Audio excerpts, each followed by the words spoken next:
Hello students, कैसे हैं आप सब। उम्मीद है आप बहुत बढ़िया होंगे। हमने शुरू किया है क्लास 9th का मैथ और इस वीडियो लेक्चर में हम चैप्टर 1 जिसका नाम है नंबर सिस्टम, इसके इंट्रोडक्शन कर रहे हैं। बचपन से लेके आज तक हमने बहुत नंबर यूज़ किए। जितने भी नंबर्स आपने कभी यूज़ किए उनको अलग अलग ग्रुप्स में डिवाइड किया गया है। कुछ नंबर्स को हम कहते हैं नेचुरल नंबर्स, कुछ को कहते हैं होल नंबर्स, कुछ को कहते हैं इंटीजर्स। इस तरह से अलग अलग ग्रुप्स में हमने डिवाइड कर दिया है। तो इस वीडियो लेक्चर में सबसे पहले हम यही सीखेंगे कि ये अलग अलग तरह के नंबर्स क्या हैं, इनकी क्या क्या प्रॉपर्टीज़ हैं। तो मैं स्टार्ट करूंगी नेचुरल नंबर्स के साथ। नेचुरल नंबर्स का मतलब हो गया ऐसे नंबर जिनको हम गिनती के लिए इस्तेमाल करते हैं। जब भी हमें कुछ गिनना हो हम कैसे स्टार्ट करते हैं, हम 1 से गिनती स्टार्ट करते हैं। हम ऐसे गिनेंगे 1 2 3 4, फिर आगे गिनते जाएंगे। तो नेचुरल नंबर ये सारे ही नंबर होते हैं, ऐसे नंबर जिनको हम काउंटिंग के लिए इस्तेमाल करें। नेचुरल नंबर्स को हमने एक सिंबल दिया है, वो सिंबल है कैपिटल N। ये समझाने के लिए मैं आपको बताती हूँ। जैसे आपने क्लास 7th में 8th में सीखा होगा कि जब भी हमने ट्रायंगल बताना हो तो ट्रायंगल के लिए हम सिंबल क्या यूज़ करते हैं, ये ऐसा। और अगर हमें कभी एंगल रिप्रेजेंट करना हो तो एंगल के लिए हम ये सिंबल यूज़ करते हैं, ये ऐसा। इसी तरह से कलेक्शन ऑफ नेचुरल नंबर्स के लिए हमने ये कैपिटल N सिंबल यूज़ किया है। ठीक है, capital N is use to represent the collection of natural numbers. तो ये मैंने लिखा N is equal to 1 2 3 4 5 onwards, मतलब कि जितने भी ये नेचुरल नंबर्स हैं इन सब की कलेक्शन को हम N से डिनोट करते हैं। ठीक है, ये बात समझ आ गई। अगर आपको कोई पूछे विच is the smallest natural number, तो आप क्या आंसर देंगे? आपका आंसर होगा 1, क्योंकि नेचुरल नंबर की काउंटिंग 1 से ही स्टार्ट होती है। तो 1 is the smallest natural number.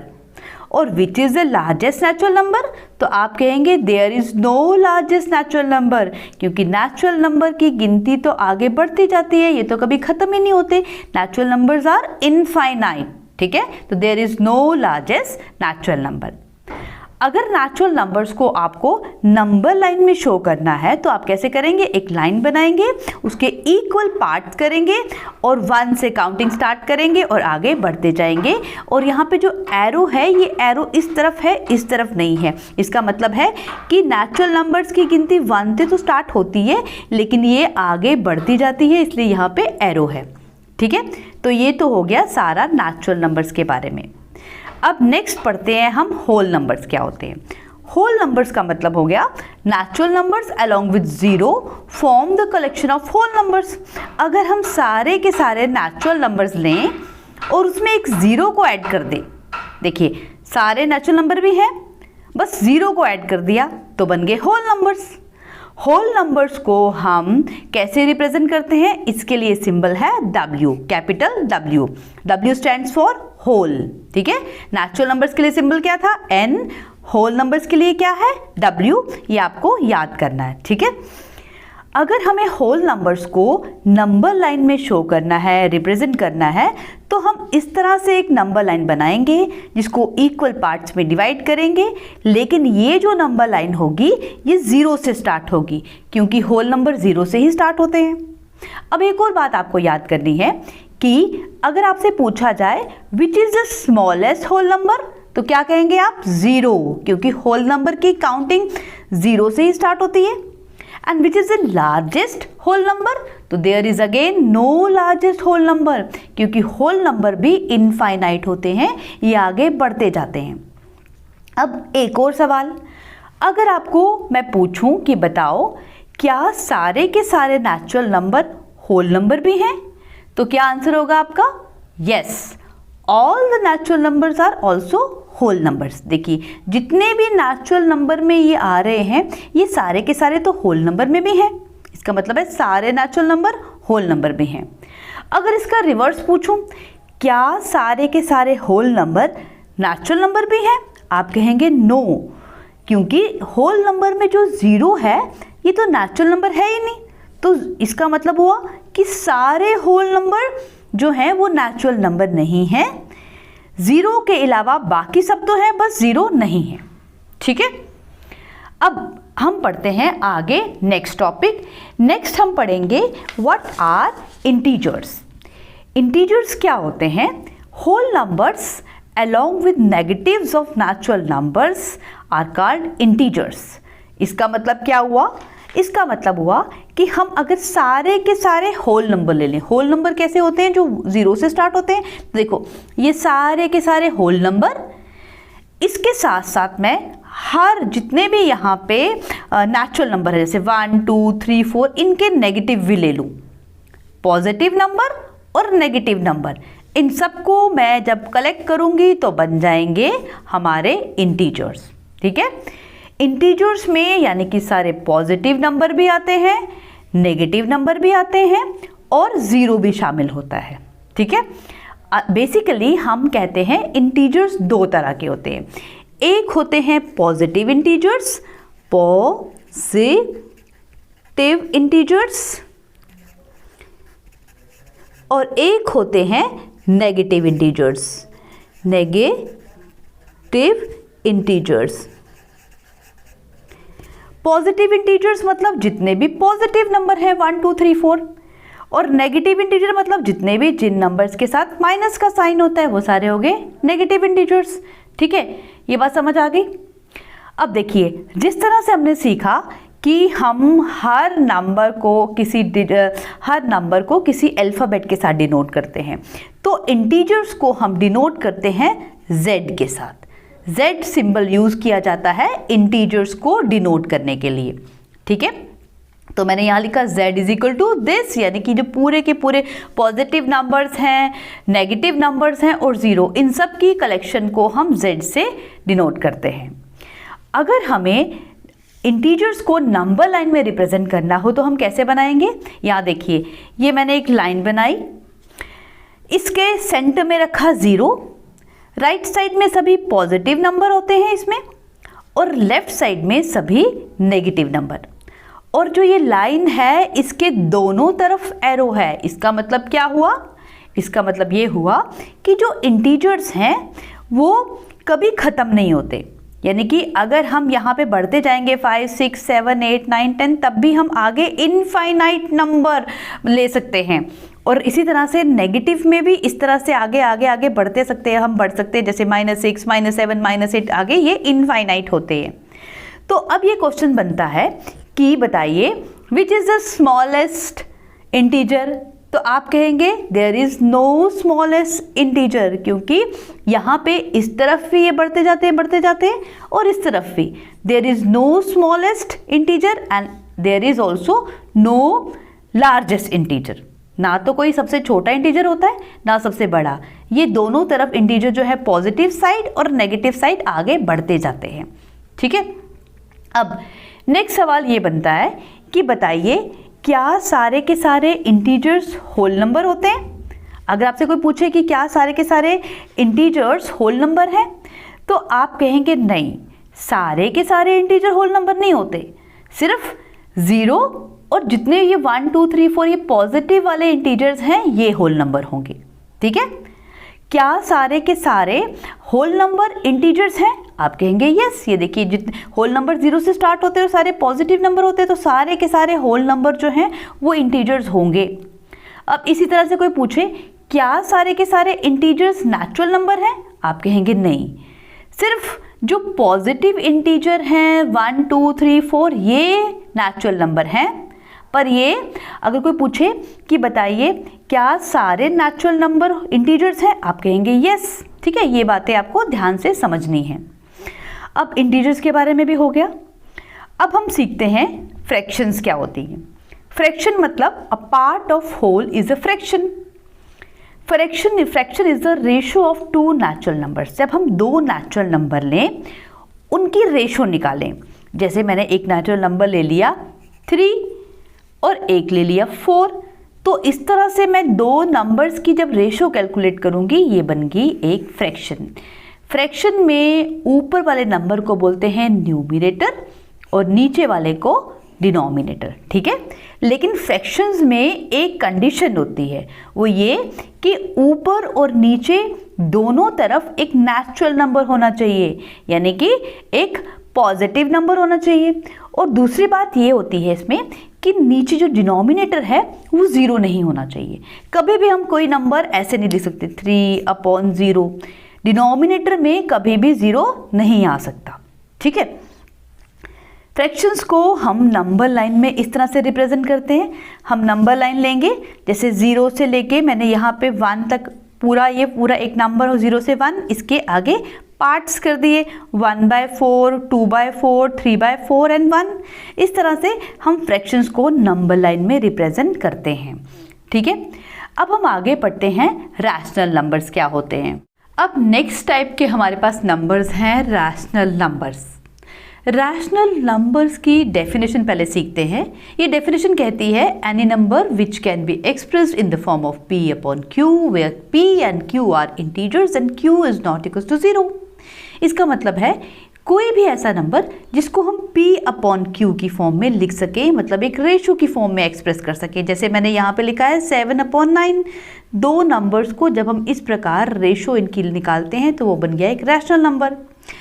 इसमें लेकिन एक कंडीशन होती है कि जो दोनों p और q हैं, यानी कि ऊपर वाला नंबर और नीचे वाला, ये दोनों के दोनों इंटीजर्स होने चाहिए, चाहे पॉजिटिव हो चाहे नेगेटिव हो। लेकिन एक और शर्त है कि q जो है यानी कि नीचे वाला नंबर ये 0 नहीं होना चाहिए। ठीक है, q should not be equal to 0। इससे हमें क्या समझ आ रहा है? इससे हमें ये समझ आ रहा है कि हम जब भी कुछ ऐसे नंबर लेंगे, जैसे मैंने एक नंबर ले लिया, मान लीजिए -25। ठीक है, तो क्या ये नंबर रैशनल नंबर है कि नहीं, हम कैसे चेक करेंगे? हम देखेंगे कि क्या मैं इस नंबर को p/q की फॉर्म में लिख पाती हूँ कि नहीं। जैसे ये -25 है, क्या मैं इसको ऐसे लिख सकती हूँ -25/1?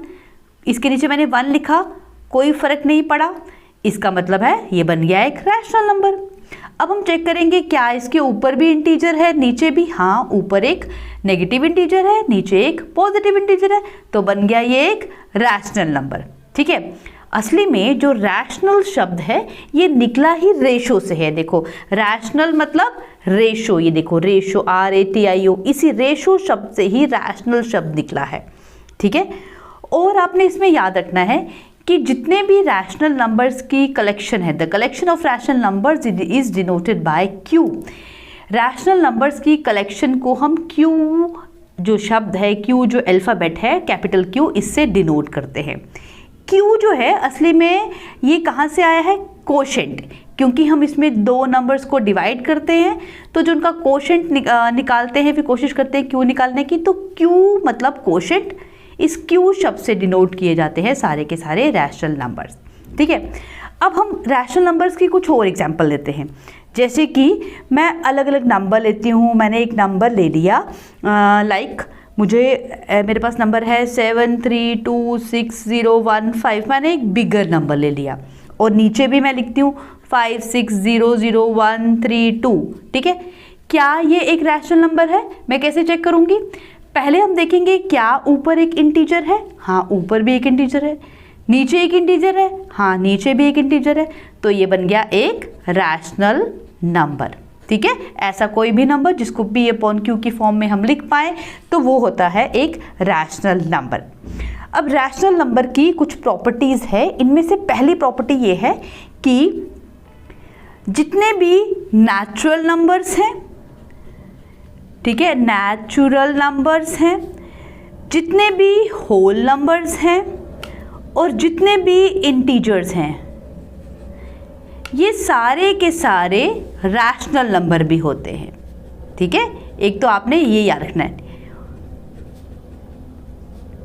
ठीक है, और आपने याद रखना है कि ये कैसे होते हैं। देखो, अब देखो यहाँ पे मैंने एक नंबर लिया था 7/9। ठीक है, ये जो नंबर है इसके ऊपर भी इंटीजर है, नीचे भी इंटीजर है, तो ये तो एक रैशनल नंबर है। अब अगर मान लो मैं एक नेचुरल नंबर ले लेती हूँ, जैसे मैंने लिया 8, ये एक नेचुरल नंबर है। क्या ये एक रैशनल नंबर भी होगा? हाँ, होगा, क्योंकि हम 8 को 8/1 लिख सकते हैं, तो बन गया एक रैशनल नंबर।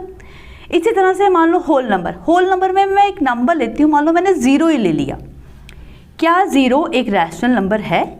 ठीक है, ये बहुत इंपॉर्टेंट है।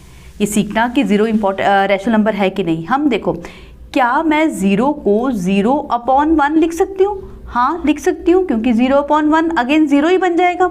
ठीक है, तो ऊपर भी देखो ऊपर भी एक इंटीजर है, नीचे भी एक इंटीजर है, तो इसका मतलब हो गया जितने होल नंबर हैं, अगर एक रैशनल नंबर है तो सारे के सारे होल नंबर भी सारे रैशनल नंबर है। इसी तरह से सारे इंटीजर्स, जैसे मैंने यहाँ पे -25 लिया, ये भी एक रैशनल नंबर है, तो सारे इंटीजर्स भी रैशनल नंबर हैं।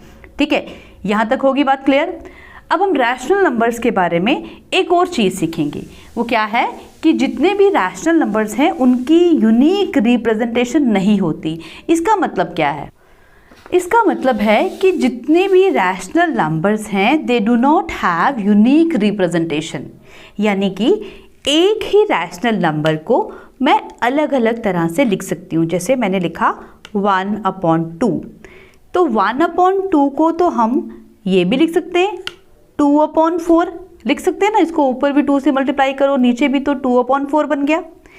इसी तरह से मैं इसको लिख सकती हूँ 10/20, ठीक है, और क्या लिख सकते हैं हम 25/50, और क्या लिख सकते हैं, जैसे मैंने लिखा 47/94। ये जितने भी नंबर हैं, देखो अगर हम इसको सिंप्लीफाई करें, ये बनेगा 10 1 जा 10 2 जा, ये भी 1/2 बन गया, ये भी 1/2, ये भी 1/2, ये भी 1, यानी कि एक ही नंबर को हम, ये देखिए 1/2 को अलग अलग तरह से रिप्रेजेंट कर सकते हैं। ये भी 1/2 के बराबर है, ये भी 1/2 के बराबर है, ये भी 1/2 के, ये भी, यानी कि इससे ये समझ आता है कि जो रैशनल नंबर्स हैं उनकी यूनिक रिप्रेजेंटेशन नहीं होती। लेकिन यहाँ पे आपको याद रखना है कि जब भी हम नंबर लाइन में कोई रैशनल नंबर लोकेट करते हैं तो जो भी हमें नंबर दिया हो पहले हम उसको सिंपलेस्ट फॉर्म में लिख करते हैं, फिर नंबर लाइन में लोकेट करते हैं। ठीक है, ये बात यहाँ पे समझ आ गई।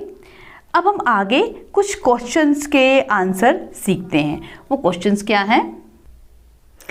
तो ये देखिए, ये मैंने क्वेश्चन लिया है आपकी बुक का, जो आपकी बुक है एनसीईआरटी की, उसी में एग्जाम्पल 1 है, from this is page number 3। ठीक है, ये देखिए ये क्वेश्चन है एग्जाम्पल 1 से मैंने लिया है। Are the following statements true और false? Give reasons for your answers. कुछ स्टेटमेंट्स दी हैं, ठीक है, मैंने यहाँ पे लिख दी पेज में। आपने बताना है क्या ये स्टेटमेंट सही है या गलत है। जो आपने अभी तक कॉन्सेप्ट पढ़ा, मुझे उम्मीद है कि आप उसके बेस पे अभी आंसर्स खुद दे पाएंगे, पर फिर भी मैं एक बार आपको अच्छे से एक्सप्लेन कर देती हूँ ये क्या कॉन्सेप्ट है। पहली स्टेटमेंट कहती है every whole number is a natural number. हर होल नंबर एक नेचुरल नंबर है। बताइए बताइए क्या है? यस, क्या कहेंगे आप? आप कहेंगे no ma'am, every whole number is not a natural number. क्यों? क्योंकि देखिए ये स्टेटमेंट जो है, पहले तो इसका आंसर आप लिखेंगे नो। क्यों? रीजन ये है कि देखो जीरो जो है वो एक होल नंबर है पर एक नेचुरल नंबर नहीं है, इसलिए every whole number is not a natural number. ठीक है, पहले का आंसर आ गया नो। ये समझ आ गया क्यों नो है। अब दूसरी स्टेटमेंट देखते हैं। दूसरी स्टेटमेंट में कहा है every integer is a rational number.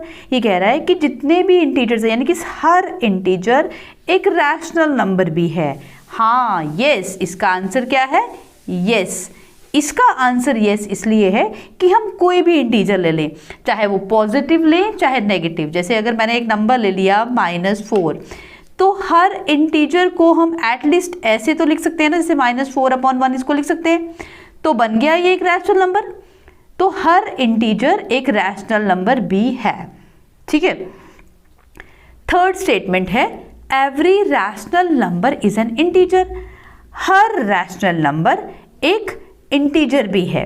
ठीक है, अब हम देखते हैं ये चेक करके कि क्या ये स्टेटमेंट सही है कि नहीं। पहली बात तो ये कि ये स्टेटमेंट नहीं है सही। क्यों नहीं है? इसका रीज़न ये है कि जैसे अगर मैं लिखूं एक नंबर 3/5, ठीक है, मान लो मैंने एक फ्रैक्शन नंबर ले ली, एक फ्रैक्शन ले ली 3/5। ये एक फ्रैक्शन नंबर है, लेकिन ये जो 3 और 5 हैं, मान लो मैं यहाँ पे ये फ्रैक्शन में हम इंटीजर्स को नहीं लेते, तो क्योंकि ये इंटीजर नहीं है तो मतलब जितने फ्रैक्शन नंबर हैं वो रैशनल नंबर तो होते हैं, पर फ्रैक्शंस में हम इंटीजर्स को नहीं लेते। इसका मतलब है every rational number is an integer. जो स्टेटमेंट है ये फॉल्स है। ठीक है, अब तक जो हमने सीखा वो इस चैप्टर के कुछ बेसिक कॉन्सेप्ट्स थे।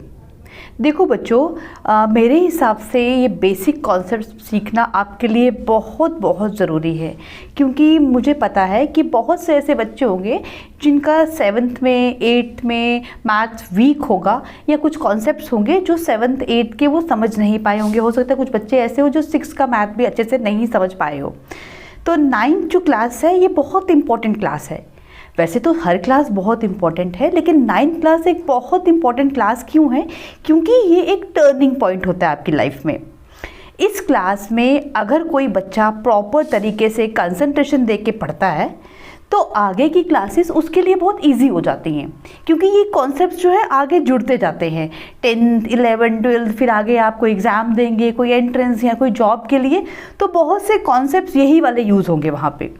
जिस बच्चे को अच्छे से समझ हो गए ये वाले कॉन्सेप्ट्स, वो तो इजीली कोई भी कॉम्पिटिटिव एग्ज़ाम या कोई भी जॉब के लिए जो एग्ज़ाम होते हैं वो मतलब क्लियर कर पाएगा। लेकिन कुछ बच्चे ऐसे होंगे जो 9th क्लास तक वीक होंगे, 9th को भी सीरियस नहीं लेंगे, इन कॉन्सेप्ट्स को अच्छे से नहीं समझेंगे, तो आगे की जो स्टडीज़ हैं वो उसको टफ लगेंगी। इसलिए मैं ये कहना चाहती हूँ कि आप बेशक मेरी वीडियोस थोड़ी सी लेंदी हैं, लेकिन प्रॉपर से वीडियो को देखिए, अच्छे से एक एक कॉन्सेप्ट को समझिए, क्योंकि आपका मेन मकसद इस क्लास में होना चाहिए अपनी फाउंडेशन को मजबूत करना, अपने कॉन्सेप्ट्स बहुत अच्छे से स्ट्रॉन्ग कर लेना। ठीक है, हमारा मकसद ये नहीं होना चाहिए कि जल्दी जल्दी हमने बस सिर्फ ये देखा कि क्या है इस क्वेश्चन का आंसर और फटाफट रट लिया। No, not at all.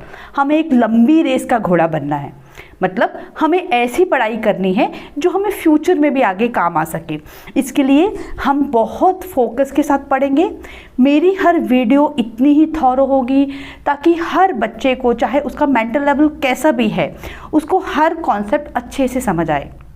और अगर आपको ये वीडियो अच्छे से अभी तक समझ आई, आपको मेरा लेक्चर प्रॉपर समझ आया, तो जल्दी से मेरे चैनल को सब्सक्राइब कीजिए, लाइक बटन दबाइए और एक अच्छा सा कमेंट कीजिए। मेरे हिसाब से अगर आप प्रॉपर से कॉन्सेप्ट समझेंगे तो एक्सरसाइज आप खुद भी सॉल्व कर पाएंगे। ठीक है, तो ये तो था कुछ बेसिक सा थ्योरी पोर्शन इस चैप्टर की शुरुआत का। अब हम करने जा रहे हैं कुछ क्वेश्चंस। ठीक है, इसमें हम सबसे पहले सॉल्व करेंगे एक क्वेश्चन। जैसे मान लीजिए आपको एक क्वेश्चन आता है, find 5 rational numbers between 1 and 2। अब इस क्वेश्चन में क्या होगा, आपको जो फर्स्ट एक्सरसाइज है उसमें इस तरह के ही क्वेश्चन होंगे। ठीक है, आप सिर्फ ये ध्यान से समझते जाइए कि कॉन्सेप्ट क्या है। उसके बाद आप एक्सरसाइज खुद ब खुद सॉल्व करेंगे, चाहे RD ले लेंगे आप, RS अग्रवाल ले लेंगे, ऑल इन वन कोई भी आप, चाहे NCERT होगी, आप हर बुक की एक्सरसाइज खुद सॉल्व कर पाएंगे अगर आपने ये कॉन्सेप्ट प्रॉपर तरीके से सीख लिया। ठीक है, तो अब ये क्वेश्चन क्या है? ये क्वेश्चन कहता है find 5 rational numbers between 1 and 2। मान लीजिए आपके पास कोई भी 2 नंबर दिए हैं और क्वेश्चन में पूछा गया है कि इन दोनों नंबर्स के बीच के कुछ रैशनल नंबर बताइए। जैसे यहाँ पे कहा है 5, हो सकता है आपको कहे 2, 3, 4, एनी 100, कितने भी। इस तरह के क्वेश्चन को करने का तरीका क्या है? असली में इसके 2-3 मेथड्स हैं। मैं आपको इस तरह के क्वेश्चन करने के लिए मैं आपको 2 मेथड सिखाऊंगी। पहले सीखते हैं मेथड 1। मेथड 1 क्या कहता है? मेथड 1 ये मेथड कहता है कि जो भी 2 नंबर आपने जिनके बीच में रैशनल नंबर फाइंड करने हैं, आप उनके एवरेज निकाल लो। कैसे निकालो? ठीक है, इसके लिए मैं आपको एक लाइन बना के नंबर लाइन में इसको प्लॉट करके दिखाती हूँ। मान लीजिए ये लाइन है, इसमें 1 यहाँ है, 2 यहाँ है। सॉरी।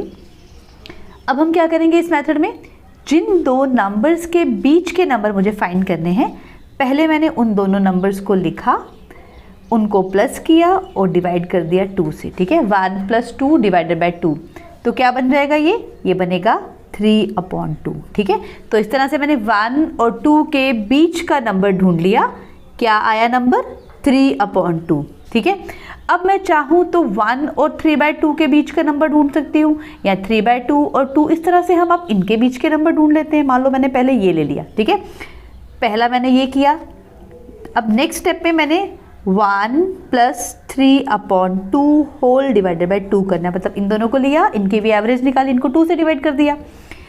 तो क्या बन जाएगा ये, देखिए ये 2 है, यहाँ पे कुछ नहीं है तो मतलब 1 है, इनका एलसीएम लिया, एलसीएम 2 आ गया, ऊपर बन जाएगा 2 1 ज़ा 2 एंड 3 1 ज़ा 3/2 which is equal to, it will be 5/4, ठीक है, ये आ गया।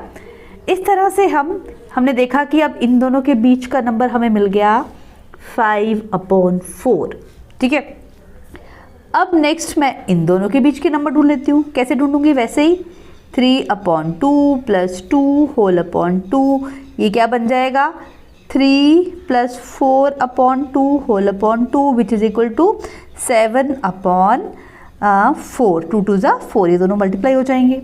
तो इन दोनों के बीच का नंबर भी मुझे मिल गया, ये क्या बन गया 7/4, ठीक है। अब मैंने 3 नंबर तो ढूंढ लिए, अब आपकी मर्जी है, आप इन दोनों के बीच में ढूंढो, इन दोनों के बीच में, जितने भी नंबर आप ढूंढना चाहते हो इस तरह से 2-2 नंबर लेते जाओगे, उनकी एवरेज निकालोगे तो नेक्स्ट नंबर आ जाएंगे, ठीक है। तो इस तरह से मैं नेक्स्ट नंबर, अब जैसे मैं इनको ढूंढ लेती हूँ, 5 + 5/4 + 3/2 होल 2, तो ये बन जाएगा 5 + 6 इन दोनों का LCM 4/2 which is equal to 11/8, 4 2 ज़ा 8, ठीक है। तो नेक्स्ट नंबर मैंने इन दोनों के बीच में ढूंढ लिया, एक 11/8। अब नेक्स्ट मैं ये दोनों लेती हूँ, 3/2 + 7/4, इन दोनों को डिवाइड किया 2 से, पहले मैंने 4 और 2 का एलसीएम लिया, 4 आ गया, 4 2 2 ज़ा 4 एंड 2 3 ज़ा 6 + 7/2 विच इज़ इक्वल टू, क्या बनेगा ये 13/4 2 ज़ा 8, ठीक है।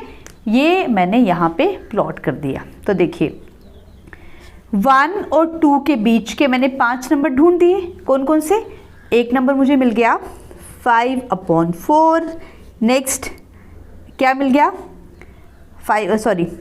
3/2, उसके बाद मैंने ढूंढा 5/4, उसके बाद नेक्स्ट मिल गया 7/4, नेक्स्ट 11/8, देन 13/8। इस तरह से मैंने ये 5 नंबर ढूंढ लिए, ठीक है। आप चाहें तो आप और भी नंबर ढूंढ सकते हैं, यहाँ मुझे 5 ही कहे हैं। अब एक और बात सीखनी है आपने कि कोई भी 2 रैशनल नंबर हो, इनके बीच में हम इनफाइनाइट नंबर ढूंढ सकते हैं, इनके बीच में असली में इनफाइनाइट नंबर ही होते हैं। और ये आंसर सब बच्चों का सेम नहीं आएगा, क्योंकि कुछ बच्चे होंगे जो इन दोनों को ऐड करेंगे, कुछ इनको, कुछ इनको, कुछ इसको ऐड करेंगे, तो आपके सबके आंसर हो सकता है डिफरेंट आए, ठीक है। तो मेथड 1 समझ आया कि आपने क्या करना है, जितने नंबर आपने ढूंढने हैं उसके हिसाब से आप 2-2 नंबर लेते जाओगे और उनकी एवरेज निकालते जाओगे। अब नेक्स्ट सीखते हैं हम मेथड नंबर 2। मेथड नंबर 2 क्या कहता है कि आप क्या करो, मेथड 2 कहता है कि जिन 2 नंबर्स के बीच के आपको नंबर फाइंड करने हैं, पहले मैंने वो नंबर लिख लेने हैं, फिर मुझे चेक करना है कि इसका डिनोमिनेटर क्या है। देखो इसको मैं 1/1 लिख सकती हूँ, यानी कि इसका डिनोमिनेटर 1 है। इस नंबर को भी लिख सकती हूँ मैं 2/1, इसका डिनोमिनेटर भी सेम है। तो सबसे पहले आपने क्या करना है, इन दोनों नंबर्स के डिनोमिनेटर्स चेक करने हैं। Got it. अब क्या करना है, अब देखो मुझे 1 और 2 के बीच के 5 रैशनल नंबर ढूंढने हैं। तो आपने क्या करना है, जितने रैशनल नंबर आपने ढूंढने हैं, 5 ढूंढने हैं ना, तो 5 + 1 यानी कि 6। तो आपने जितने नंबर ढूंढने हैं 5, उस नंबर में 1 और ऐड करना है। जो आंसर आएगा उसको इस नंबर के ऊपर और नीचे मल्टीप्लाई करना है, यहाँ भी ऊपर और नीचे मल्टीप्लाई करना है। तो क्या मिलेगा आपको, 1 6 ज़ा 6, 1 6 ज़ा 6, ठीक है। यहाँ पे भी क्या आएगा, 2 6 ज़ा 12, 1 6 ज़ा 6। तो ये नंबर बन गया आप 6/6, ये बन गया 12/6। अब इसको काट मत देना, ठीक है। असली में हम इन नंबर्स को थोड़ा बड़ा कर रहे हैं, इसको भी बड़ा कर दिया, 2 को तो बन गया 12/6, 1 को बड़ा किया तो 6/6।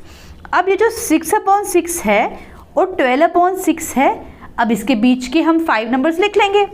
इसके बीच के क्या नंबर होंगे, जैसे 6/6 के बाद नेक्स्ट नंबर क्या होता है 7/6, देन 8/6, देन 9/6, देन 10/6, देन 11/6। तो मिल गए ना 5 नंबर इन दोनों के बीच के। ठीक है, तो ये मेथड जो है ये इस मेथड से इजी है। ये जो पहला मेथड मैंने आपको सिखाया, ये मेथड हम तब इस्तेमाल कर सकते हैं जब हमें कुछ दो नंबर्स के बीच में 2, 3, 1 मतलब कम नंबर्स ढूंढने हो। लेकिन अगर हमें दो नंबर्स के बीच में ज़्यादा नंबर ढूंढने हो, मान लो आपको कोई कहे कि find 20 rational number between this and this और 100, तो ये मेथड बहुत लेंथी होता है। तो जो मेथड 2 है ये शॉर्टकट मेथड है, इससे आप कितने भी नंबर फाइंड कर सकते हो बस 2 ही स्टेप्स में। ठीक है, तो मेथड 2 आपको मुझे लगता है इजी लग रहा होगा, आप इससे जितने चाहें उतने नंबर्स फाइंड कर सकते हैं। ठीक है, अब मेथड 2 को और अच्छे से समझने के लिए हम करते हैं एक और example. Find 6 rational numbers between 3/5 and 7/5। अब यहाँ पे मेरे पास 2 रैशनल नंबर है, एक है 3/5, एक है 7/5। इन दोनों के बीच मुझे 6 रैशनल नंबर ढूंढने हैं। ठीक है, तो मैंने मेथड 2 में क्या सिखाया था आपको, मैंने कहा था कि सबसे पहले चेक करो कि क्या इनके डिनोमिनेटर सेम है। हाँ सेम है, यहाँ भी 5 है, यहाँ भी 5 है। अब स्टेप नंबर 2 क्या है, स्टेप नंबर 2 कहता है कि आपको जितने रैशनल नंबर ढूंढने हैं, 6 ढूंढने हैं, तो उसमें 1 और का ऐड कर दो। 6 + 1 क्या हो गया 7। ये जो नंबर आया, आप क्या करो इस नंबर में भी, ये देखो 3/5, इस नंबर को भी 7/7, यानी कि ये जो नंबर है मुझे इस नंबर के साथ ऊपर नीचे दोनों तरफ से मल्टीप्लाई करना है। तो क्या बनेगा, ये बन जाएगा 21/35। इसी तरह से जो दूसरा नंबर था 7/5, इसको भी मुझे ये जो नंबर था 7 ऊपर भी लेके मल्टीप्लाई करना है, नीचे भी। ठीक है, वापस सुनिए क्या किया हमने, ये जो नंबर हमने 6 + 1 7 लाया, इस नंबर को इन दोनों के साथ ऊपर नीचे मल्टीप्लाई किया। यहाँ पे क्या बन गया 49/35। ठीक है, अब देखो क्या नंबर आया मेरे पास नया रैशनल नंबर 21/35, ये बन गया 21/35, और ये नंबर क्या बन गया 49/35। ठीक है, अब देखो नीचे तो दोनों के 35 है, ऊपर है 21, ये है 49। 21 और 49 के बीच में तो बहुत सारे नंबर हैं, हम जितने चाहें उतने लिख सकते हैं। जैसे यहाँ कहा है 6, तो मैं कौन कौन से नंबर लिख सकती हूँ, मैंने लिखा जैसे 21 के बाद 22/35, फिर next number 23/35, next 24/35, next 25/35, next 26/35, next 27/35। ठीक है, तो जितने नंबर हमें चाहिए हम ले सकते हैं। अब सबका ये आंसर सेम नहीं आएगा, क्यों, क्योंकि हो सकता है कि कुछ बच्चे यहाँ पे ले लें नंबर 29/35, 30/35, 32/35, मतलब आप कोई भी नंबर इनके बीच के ले सकते हैं। ठीक है, ये है मेथड नंबर 2। अब देखो एक और चीज़ मुझे इसमें आपको बतानी है कि ये तो एक सिंपल सा मेथड है कि जितने आपने रैशनल नंबर ढूंढने हैं इनके बीच में आप उसमें 1 प्लस करो और लिख दो। ठीक है, इसमें हम ऐसा भी कर सकते हैं कि हम क्या करें, देखो ये तो आपको मैंने एक मेथड सिखा दिया। ठीक है, अगर कोई बच्चा ऐसा करे कि जो नंबर है 3/5, इसको ऊपर भी 10 से मल्टीप्लाई कर दे, नीचे भी। ठीक है, किसी बड़े नंबर से, क्योंकि असली में मुझे देखो, मुझे यहाँ पे वापस देखो 3/5 और 7/5 के बीच में मान लो कोई मुझे कहता है कि 20 नंबर ढूंढ के बताओ। ठीक है, तो मैंने यहाँ पे मल्टीप्लाई किया इसको 7 और 7 से, देखो 21 और 49 में देखूंगी जितने नंबर मुझे चाहिए क्या वो इनके बीच में आ रहे हैं कि नहीं। अगर नहीं आ सकते, जैसे कोई मुझे कहे 50 नंबर बताओ इस और इसके बीच में, 100 नंबर बताओ, तो हम क्या करेंगे, हमें असली में इसको बड़ा करना होता है। बट 3 को हम कुछ बड़ा नंबर बना देंगे। कैसे करेंगे, बड़ा करने के लिए हम ऊपर नीचे सेम किसी बड़े नंबर से मल्टीप्लाई कर देंगे। जैसे मैंने यहाँ पे 3/5 को मल्टीप्लाई किया इससे 10/10 से, तो बन गया 30/50। ठीक है, इसी तरह से अगर मैं मल्टीप्लाई करूँ 7/5 को 10/10 से, तो क्या बन जाएगा 70/50। अब देखो 30/50, 70/50, तो 30 - 70 अगर माइनस करें तो कितना आएगा 40, यानी कि अब इन दोनों के बीच में हम 40 नंबर्स हमें मिल गए।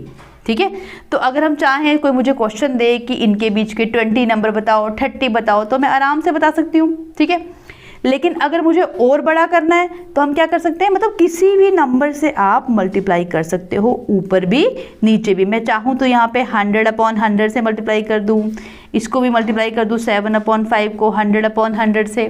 ठीक है, तो अब मैं, ये बन गया 300, ये बन गया 500, ये बन गया 700, ये बन गया 500। अब देखो 300 और 700 इनके बीच के कितने नंबर्स आ गए, मैं कोई भी नंबर लिख सकती हूँ। तो कहने का मतलब ये है, ये सब समझाने का मतलब ये है कि आपको जब दो रैशनल नंबर दिए होंगे, उनके बीच के कुछ नंबर्स ढूंढने हैं, तो आप पहले देखेंगे कि मुझे कितने नंबर चाहिए। ठीक है, सिंपल मेथड ये है कि जितने नंबर चाहिए आप उसमें 1 ऐड करो, उस नंबर को ऊपर नीचे मल्टीप्लाई कर दो। ठीक है, और जो बीच के नंबर हैं वो सारे के सारे लिख दो। ठीक है, ये कॉन्सेप्ट मुझे उम्मीद है कि आपको समझ आ रहा है। अब अगर नहीं आ रहा तो एक और एग्जांपल लेके देखते हैं। अब इस बार मैंने कहा find 7 rational numbers between -2 and 3/4। ठीक है, ये जो दो नंबर हैं इनमें से एक तो नेगेटिव नंबर है, एक 3/4 है। अब आप कहेंगे मैम ऐसे नंबर को क्या करें, तो क्या करेंगे, देखो क्या मैं -2 को -2/1 लिख सकती हूँ ना। ठीक है, 3/4 तो एज इट इज़ लिख देती हूँ। ठीक है, सबसे पहले मैंने आपको क्या सिखाया था कि इन दोनों नंबर्स के आपको डिनोमिनेटर चेक करने हैं। डिनोमिनेटर तो अलग अलग है, यहाँ पे है 1, यहाँ है 4। अगर डिनोमिनेटर डिफरेंट हैं तो पहले हम इनका एलसीएम लेंगे। किस किस का एलसीएम लेंगे, इस 1 का और 4 का, यानी कि दोनों डिनोमिनेटर्स का एलसीएम ऑफ 1 and 4। तो एलसीएम क्या आएगा 4। ठीक है, अब मुझे इसको भी 4 बनाना है, ये तो ऑलरेडी 4 है, तो इसको हम क्या लिख सकते हैं, इसको 4/4 से मल्टीप्लाई कर देती हूँ मैं, तो ये बन जाएगा -8/4। देखो अगर मैं 4/4 से मल्टीप्लाई करूँगी इस नंबर को कोई फ़र्क नहीं पड़ेगा। ठीक है, तो ये जो नंबर -2 है ये अब बन गया -8/4। कैसे बना, जो एलसीएम था वो मैंने ऊपर नीचे मल्टीप्लाई कर दिया। अब ये जो नंबर है ये है -8/4, ये है 3/4, इसमें तो ऑलरेडी 4 है, इसको कुछ करने की ज़रूरत ही नहीं है। अब ये जो दो नंबर हैं, अब मुझे इन दोनों के बीच के 7 नंबर्स बताने हैं। ठीक है, तो अब बता सकती हूँ मैं, यहाँ देखिए आपको पता है ना नंबर लाइन में -8 और 3 के बीच में तो कितने सारे नंबर्स हैं हम लिख सकते हैं। जैसे मैंने लिखा एक नंबर -7/4, -6/4, देन -5/4, -4/4, -3/4, -2/4, -1/4, 1 2 3 4 5 6 7, मैंने 7 नंबर बता दिए। इवन हम 0 भी लिख सकते हैं यहाँ पे। ठीक है, तो हम जितने चाहे नंबर यहाँ पे बता सकते हैं। अब अगेन देखो यहाँ तो 7 कहा है, मान लो मुझे कोई कहे कि find 100 numbers between this and this. अब हम क्या करेंगे, वापस जैसे मैंने आपको पहले क्वेश्चन में सिखाया था कि आपको जितने नंबर ढूंढने हैं। ठीक है, अब यहाँ दो, अब इसी क्वेश्चन को मैं दूसरी तरह से समझाती हूँ कि मान लो आपको फाइंड करना है -2 और 3/4 के बीच में 20 नंबर्स। ठीक है, या 100 नंबर्स। पहला हमारा क्या स्टेप होगा, पहला स्टेप यही होगा कि हम इस नंबर का एलसीएम लेंगे और इनके जो डिनोमिनेटर्स हैं उनको सेम करेंगे। यहाँ पे भी सेम हो गया, ये तो ऑलरेडी सेम है, तो पहले मैंने इनको सेम कर लिया। ठीक है, पहले स्टेप में क्या करना होता है कि डिनोमिनेटर अगर डिफरेंट हो, यहाँ देखो डिनोमिनेटर को मैंने सेम कर लिया। अब क्या करेंगे हम, ये जो नंबर हमारा बन गया -8/4 और ये था 3/4, मान लो मुझे यहाँ पे इनके बीच के 20 नंबर्स बताने हैं। तो अब मैं क्या करूँगी, अब मुझे वही करना जो हमने क्वेश्चन नंबर 1 में सीखा था कि इस नंबर को भी 20 + 1 यानी कि 21, इसको मुझे बड़ा करना है। एक्चुअली में बड़ा करने के लिए मैं किसी ऐसे नंबर से मल्टीप्लाई करूँगी जिससे कि इन दोनों का डिफरेंस वो आ जाए कि जितने नंबर मैं ढूंढ पाऊँ। तो मैंने यहाँ पे क्या किया, पहले सेम कर दिया, इसमें 20 + 1 21, ऊपर भी 21 मल्टीप्लाई किया, नीचे भी, तो क्या बन जाएगा 16 -1 6 8 और नीचे बन जाएगा 84। यहाँ भी मल्टीप्लाई कर लिया, इंटू 21 अपॉन 21, तो यहाँ पे क्या बन जाएगा 63 और ये बन जाएगा 81। अब देखो -168 अपॉन 84, 63 अपॉन 84। अब जितने मुझे नंबर चाहिए इनके बीच के वो मैं लिख सकती हूँ। इनके बीच के नंबर क्या होंगे, जैसे -167 upon 84, -166 upon 84, -165 upon 84 and so on. जितने मुझे नंबर चाहिए मैं लिख सकती हूँ। ठीक है, तो ये कॉन्सेप्ट आपको अच्छे से समझ आ गया होगा अब कि किस तरह से आपको अगर दो रैशनल नंबर दिए हों उनके बीच का रैशनल नंबर फाइंड करना है तो कैसे करेंगे। आपकी फर्स्ट एक्सरसाइज इसी के बेस में। जिस बच्चे को ये अच्छे से समझ आ गई, इसका मतलब है अब आपकी एनसीईआरटी की बुक की जो फर्स्ट एक्सरसाइज है आप खुद अटेम्प्ट कर पाएंगे, उसको प्रॉपर सॉल्व कर पाएंगे। ठीक है, तो अभी तक जो कुछ आपने सीखा इस वीडियो में वो मैक्सिमम वही कॉन्सेप्ट्स थे जो आपने कहीं ना कहीं 7th 8th में भी पढ़े होंगे। लेकिन अब बच्चों 9th में जो आपने मेन सीखना है टॉपिक वो है इर्रेशनल नंबर्स। आप कहेंगे अरे मैम इतने सारे नंबर्स, अरे हाँ, इर्रेशनल नंबर जो हैं ये 9th में आपने सीखने हैं क्योंकि ये जो टॉपिक है ये बहुत इम्पॉर्टेंट है। इस टॉपिक से रिलेटेड बहुत से क्वेश्चंस आपको इसमें सॉल्व करने हैं। तो पहले हम सीख लेते हैं कि इर्रेशनल नंबर्स क्या हैं, क्योंकि ये आपके लिए एक नई टर्म है तो आप ध्यान से सुनेंगे कि क्या होते हैं। ठीक है, बिल्कुल घबराना नहीं है, बिल्कुल ध्यान से आराम से और प्यार से पढ़ेंगे हम।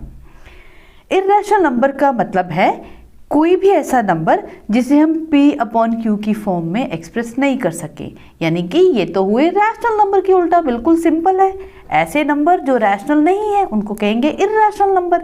ठीक है, इर्रेशनल नंबर जो होते हैं जैसे कि √2, √3, ये ऐसे नंबर होते हैं जिनको हम डेसिमल में नहीं एक्सपेंड कर सकते। अगर हम इनको डेसिमल में लिखना चाहें तो एक ऐसा नंबर आता है जो कि एंडलेस होता है, जो कि मतलब कभी टर्मिनेट ही नहीं होता।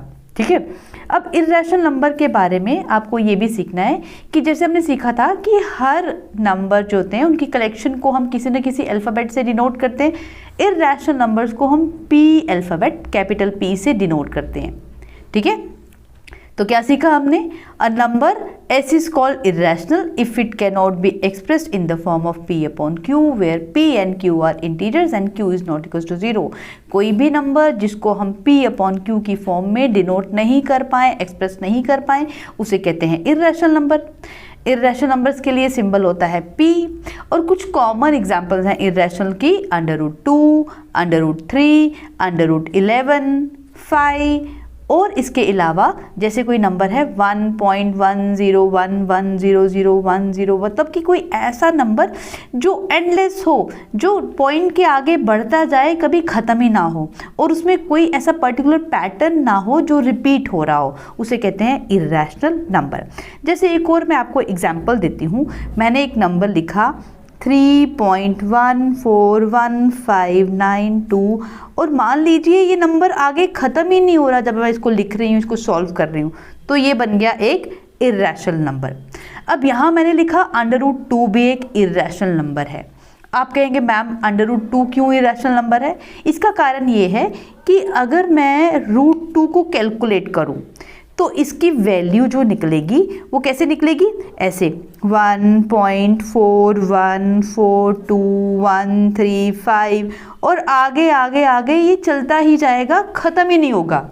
इसलिए ऐसे नंबर को कहते हैं इर्रेशनल नंबर। इसी तरह से एक और एग्जांपल लेते हैं। कभी आप √3 को कैलकुलेट करके देखना क्या आता है। √3 की वैल्यू लगभग आती है 1.7320500807, ऐसे करते करते करते करते ये भी एक एंडलेस नंबर है। तो इसलिए ये सारे के सारे नंबर जो हैं इर्रेशनल नंबर हैं।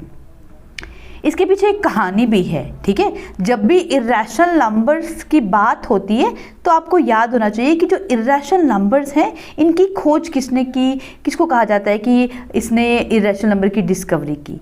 इर्रेशनल नंबर्स की डिस्कवरी की थी एक पाइथागोरियन ने। पाइथागोरियंस किन्हें कहते हैं?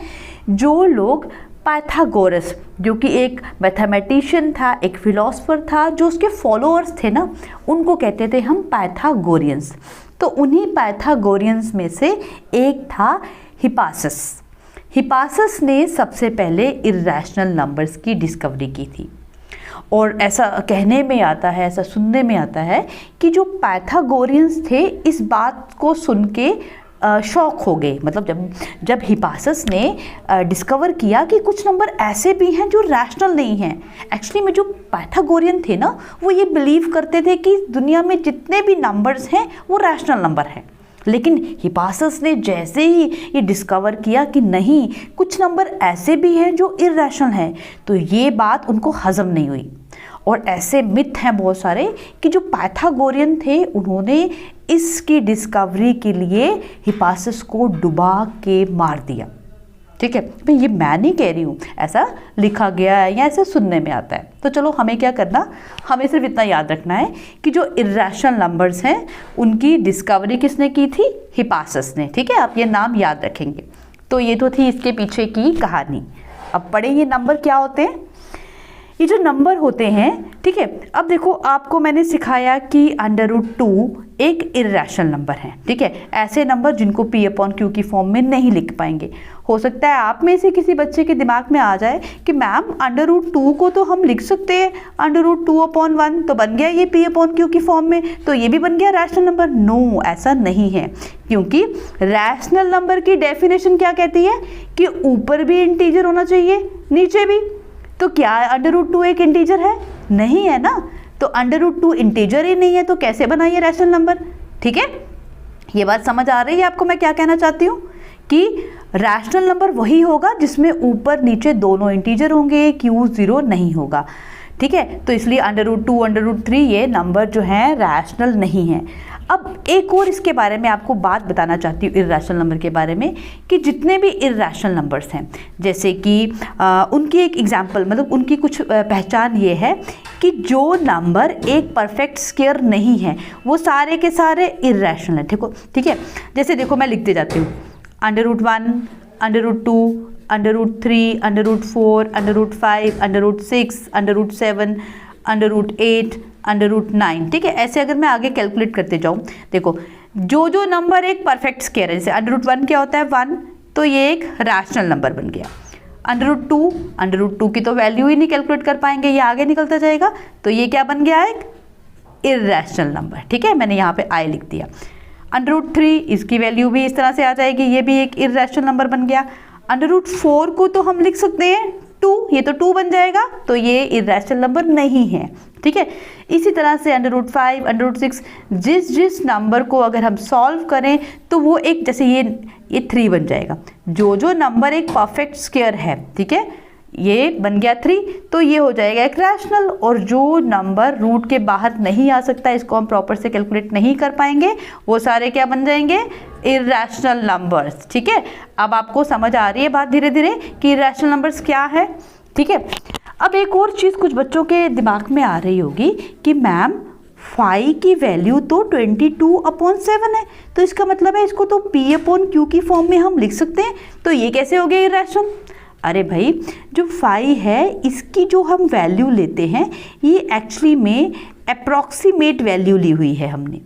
असली में फाई की वैल्यू जो है ये नहीं है। फाई की वैल्यू जो है हम एक लिमिट तक ही कैलकुलेट कर पाते हैं। अगर हम फाई को डेसिमल में लिखना चाहें तो ये किसके बराबर आता है? Approximately it is equal to 3.1416। ऐसे करते करते करते ये आगे चलती जाती है, ये वैल्यू कभी ख़त्म ही नहीं होती, इसलिए 5 भी एक कैसा नंबर है? इर्रेशनल नंबर है। ठीक है, यहाँ पे एक और आपको बात बताना चाहती हूँ कि जो 5 की वैल्यू है, हमारा जो एक साइंटिस्ट था, बहुत ग्रेट साइंटिस्ट हमारे इंडिया का, आर्यभट्टा, सबसे पहले उसने इसकी वैल्यू अप टू 4 डिजिट तक कैलकुलेट की थी अप्रॉक्सीमेट। ठीक है, और उसके बाद बहुत सारे ऐसे साइंटिस्ट थे जिसने किसी ने इसकी वैल्यू अप्रॉक्सीमेटली 10 पॉइंट के बाद 10 डिजिट्स तक, 12 डिजिट्स तक ऐसे कैलकुलेट की। पर अब हमने बहुत स्पीड वाले कंप्यूटर, सुपर कंप्यूटर्स की हेल्प से, एडवांस कंप्यूटर की हेल्प से पाई की value up to 1.24 trillion decimal places तक कैलकुलेट कर ली है। ठीक है, आप देख सकते हो कि 5 की जो वैल्यू है इतनी ट्रिलियन डेसिमल प्लेसेस तक आगे चली जाती है, लेकिन इसकी एग्जैक्ट वैल्यू हम नहीं कैलकुलेट कर पाए हैं। तो इसलिए हमने जब भी 5 को यूज़ करना हो हम इसकी एक अप्रॉक्सीमेट वैल्यू ले लेते हैं। ठीक है, ये समझ आ गया कि 5 क्यों है एक इरेशनल नंबर। जो कुछ हमने अभी तक सीखा, चलिए एक बार इसको हम रिवाइज करते हैं, रिकैप्चुलेट करते हैं। ठीक है, इसके लिए मैं आपको एक चार्ट दिखाना चाहती हूँ। ये देखिए चार्ट है, इसमें बताया है कि किस तरह से अलग अलग तरह के नंबर आपस में रिलेटेड होते हैं। सबसे पहले देखो, सबसे पहले हमने सीखा था नेचुरल नंबर्स, जो काउंटिंग वाले नंबर्स होते हैं। अगर नेचुरल नंबर में हम 0 को ऐड कर दें तो बन गए होल नंबर, यानी कि सारे के सारे नेचुरल नंबर होल नंबर होते हैं। अगर हम इन होल नंबर्स में ये जो पॉजिटिव नंबर हैं इनके नेगेटिव भी इंक्लूड कर दें तो बन गए इंटीजर्स, यानी कि सारे नेचुरल नंबर इंटीजर्स होते हैं, सारे होल नंबर इंटीजर्स भी होते हैं। उसके बाद ये सब मिला के बनते हैं रैशनल नंबर, यानी कि natural number, whole number, integers सब के सब मिला के बन गए रैशनल नंबर्स। ऐसे नंबर्स जिनको P/Q की फॉर्म में हम लिख सके, अगर हम इनको लिखना चाहें तो इनको एक फ्रैक्शन की तरह इनको डेसिमल में भी रिप्रेजेंट कर सके। उसके बाद रैशनल नंबर्स के अलावा हमने क्या पढ़ा था, कुछ नंबर्स होते हैं इर्रेशनल, ऐसे नंबर जिनको P/Q की फॉर्म में नहीं लिख सकते। ये नंबर ज़्यादातर कौन से होते हैं, जो नंबर परफेक्ट स्क्वायर नहीं है, कि अगर हम किसी नंबर का स्क्वायर रूट निकालें, क्यूब रूट निकालें तो एक प्रॉपर नंबर ना आए तो हम कहेंगे ये इर्रेशनल नंबर है। जैसे अगर मैं ले लूँ √25, तो 25 तो √25 तो 5 बन जाएगा, इसका मतलब है √25 एक इर्रेशनल नंबर नहीं है, ये एक रैशनल नंबर है। ठीक है, यहाँ तक तो आपने अभी तक सीख लिया। अब देखो, सारे के सारे रैशनल नंबर और सारे के सारे इर्रेशनल नंबर ये मिला के बनाते हैं हमारे रियल नंबर्स। ठीक है, वापस सुनो, सारे रैशनल नंबर और सारे इर्रेशनल नंबर्स मिला के बनाते हैं रियल नंबर्स। तो रियल नंबर क्या हुए, all the numbers that we find in the real world. जितने भी हमें आसपास दुनिया में नंबर दिखते हैं वो सारे के सारे होते हैं रियल नंबर्स। ठीक है, तो ये चार्ट आपको समझ आ गया। अब इसके बाद हम सीखेंगे कि जो इर्रेशनल नंबर हैं उनको, मतलब जितने भी ये जो नंबर्स हैं ना, rational number, irrational number, integers, whole number, हर तरह के नंबर को हम नंबर लाइन में प्लॉट कर सकते हैं। इनको तो आपने सीखा होगा छोटी क्लासेस में कि किस तरह से लोकेट करते हैं। अब 9th में आपने नया क्या सीखना है, नया सबसे पहले यही सीखना है कि इर्रेशनल नंबर्स को किस तरह से नंबर लाइन में लोकेट करते हैं। ठीक है, इसके अब देखिए ये क्वेश्चन है, plot √2 on A number line. √2 एक इरेशनल नंबर है, इसे नंबर लाइन में कैसे प्लॉट करेंगे ये सीखने से पहले हम सीखते हैं पाइथागोरस थ्योरम। पाइथागोरस थ्योरम कहती है कि अगर कोई भी राइट ट्रायंगल हो, जैसे ये मैंने एक राइट ट्रायंगल बना दिया, राइट ट्रायंगल में जो नीचे वाली साइड होती है उसे कहते हैं बेस, इसका नाम मैंने रख दिया B, और इस तरफ जो होती है साइड उसे कहते हैं परपेंडिकुलर, इसका नाम मैंने रख दिया P, और 90 डिग्री का जो एंगल है उसके अपोजिट वाली साइड को बोलते हैं हाइपोटेन्यूज, इसका नाम मैंने रख दिया H। तो एक राइट ट्रायंगल में हाइपोटेन्यूज का स्क्वायर इज इक्वल टू कितना होता है, बेस का स्क्वायर प्लस परपेंडिकुलर का स्क्वायर। पाइथागोरस थ्योरम ये कहती है अगर मान लो किसी राइट ट्रायंगल में ये जो बेस है ये भी 1 हो, 1 यूनिट, और परपेंडिकुलर भी 1 यूनिट हो, तो 1 का तो हाइपोटेन्यूज क्या बन जाएगा, इस केस में हाइपोटेन्यूज बन जाएगा ना 1 का स्क्वायर प्लस 1 का स्क्वायर। देखो हाइपोटेन्यूज अगर हम यहां पे लेंगे तो बनेगा H इज इक्वल टू √, क्या बन जाएगा, बेस का स्क्वायर प्लस परपेंडिकुलर का स्क्वायर। तो ये बन गया इस ट्रायंगल के हिसाब से √1 का स्क्वायर प्लस 1 का स्क्वायर। ये बात समझ आ रही है ना कि अगर इस तरह का कोई ट्रायंगल होगा राइट ट्रायंगल तो हाइपोटेन्यूज इसके बराबर होगा। यही कॉन्सेप्ट हम यूज करेंगे कोई इर्रेशनल नंबर अगर प्लॉट करना होगा तो। ठीक है, हम क्या करेंगे, अब इसको 2 मिनट के लिए भूल जाओ। हमें करना क्या है, जो ये √2 है इसे स्प्लिट करना है। मतलब √2 को हम लिख सकते हैं ना इस तरह से, 2 की जगह 1 + 1। ठीक है, √2 इज इक्वल टू √1 + 1। अब देखिए √1 + 1 को दोबारा देखो, ये जो 1 है मैं इसको 1 का स्क्वायर लिख सकती हूँ, इस 1 को भी 1 का स्क्वायर लिख सकती हूँ। अब एक चीज ध्यान से देखो, कि अगर मैं इसको इसके साथ कंपेयर करूं, इसके साथ, ठीक है, इस चीज के साथ कंपेयर करूं, तो हम पाएंगे कि इसका मतलब ये हुआ कि जो बेस है, ठीक है, जो बेस है वो क्या बन गया हमारा 1 और परपेंडिकुलर क्या बन गया 1। तो ये कॉन्सेप्ट यूज करके हम प्लॉट करना शुरू करेंगे। हम कैसे प्लॉट करेंगे? सबसे पहले इस नंबर लाइन को हम इक्वल यूनिट्स में डिवाइड कर देंगे, ठीक है।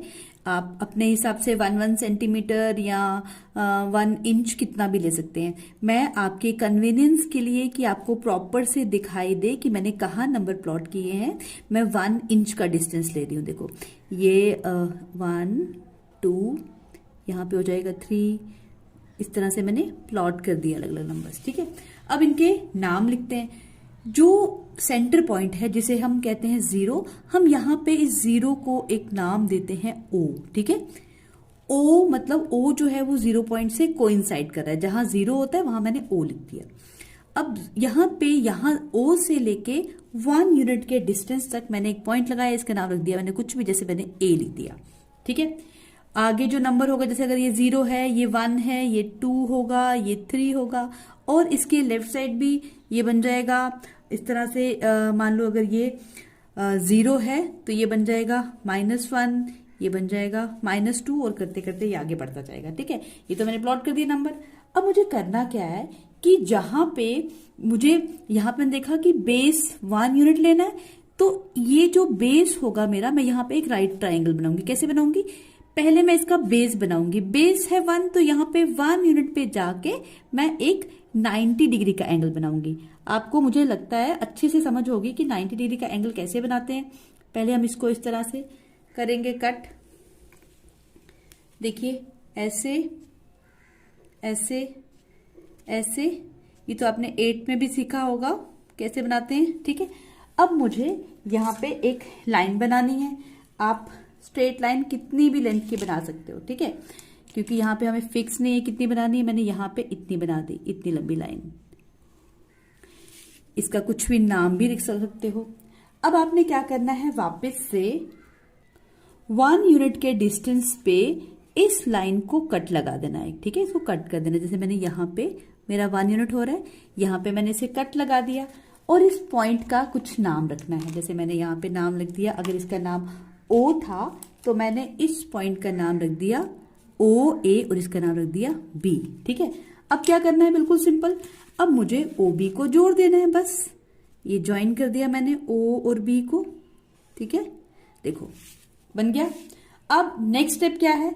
नेक्स्ट स्टेप ये है कि मैंने एक आर्क बनानी है। आर्क बनाने से पहले मैं आपको बता दूं कि देखो OA है 1 यूनिट, AB भी 1 यूनिट है, ठीक है। हमने इसे भी 1 यूनिट लिया। तो अगर ये 1 है, ये 1 है, ये एक राइट ट्रायंगल है, तो OB इस राइट ट्रायंगल का हाइपोटेन्यूज है। तो हाइपोटेन्यूज किसके बराबर होता है? OB इज इक्वल टू क्या बन जाएगा? OA का स्क्वायर प्लस OB का square is equal to OA का स्क्वायर प्लस AB का स्क्वायर। तो इसका मतलब हो गया, ये बन जाएगा √1 का स्क्वायर प्लस 1 का स्क्वायर, ये बन गया √2, ठीक है। OB क्या बन गया? √2। अब ये तो OB बन गया, लेकिन हम इसको इस लाइन पे कैसे लोकेट करेंगे? हम जहां पे O लिखा है वहां पे हम रखेंगे कंपास को। जितना O से लेके B तक डिस्टेंस है, OB को लेंगे रेडियस, ठीक है। जितना OB डिस्टेंस है उतना रेडियस लिया, और एक आर्क लगाएंगे। ये देखो मैं आर्क लगा रही हूं। इस आर्क ने जहां पे हमारी नंबर लाइन को टच किया, उस पॉइंट का कुछ नाम रख देते हैं। इसका नाम रखा मैंने P, ठीक है। तो अब ये जो P पॉइंट है ये इंडिकेट कर रहा है √2, ये √2 का पॉइंट है, ठीक है। तो इस तरह से हम √2 को नंबर लाइन में लोकेट करते हैं। तो इस वीडियो में मैं इस चैप्टर को यहीं पे वाइंड अप करती हूँ। अब जो बाकी के कॉन्सेप्ट्स हैं वो हम सीखेंगे नेक्स्ट इंट्रोडक्शन पार्ट 2 में, ठीक है। और मुझे उम्मीद है कि आपको ये लेक्चर अच्छे से समझ आ गया होगा। जल्दी से जाके मेरे चैनल को सब्सक्राइब कीजिए और अच्छा सा कमेंट कीजिए। अब मिलेंगे हम नेक्स्ट वीडियो में एक नेक्स्ट लेक्चर के साथ। तब तक के लिए बाय बाय, टेक केयर।